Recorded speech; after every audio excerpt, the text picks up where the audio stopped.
নমস্কার বন্ধুরা, আমার নাম ধ্রুবজ্যোতি সরকার। ভালো করে দেখুন, পশ্চিমবাংলার হিন্দুরা আমার এই চ্যানেলে শুভেন্দু অধিকারীর একটি ভিডিওতে ইয়ারাব লস্কর বলে একজন এই কমেন্ট করেছেন। আপনারা নিজেরাই দেখে নিন, কারণ এই কমেন্ট মুখে বলা আমার পক্ষে সম্ভব নয়। যদি পশ্চিমবাংলার হিন্দুদের রক্ত এখনও শুকিয়ে না গিয়ে থাকে, তাহলে এই ভিডিওটা এত শেয়ার করুন যাতে মমতা ব্যানার্জির সরকার আর পুলিশ প্রশাসনের কাছে এই খবরটা পৌঁছায়, আর এই ব্যক্তিকে যত তাড়াতাড়ি সম্ভব অ্যারেস্ট করে এর উপযুক্ত শাস্তি দেওয়া হোক, এই দাবি করলাম।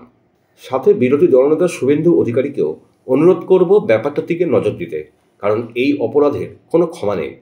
এই ব্যক্তি কোথাকার আমার জানা নেই, কিন্তু নাম দেখে মনে হচ্ছে বাঙালি মুসলিম। এই অপমান সমগ্র হিন্দু জাতির। তাই সবাইকে অনুরোধ করব, ভিডিওটা যত বেশি সম্ভব ভয় না পেয়ে শেয়ার করুন। এই অপরাধ ক্ষমার অযোগ্য। হিন্দুদের প্রতি এইসব লোকের যে কত ঘেন্না লুকিয়ে আছে, এটাই তার আরেকটা বড় প্রমাণ।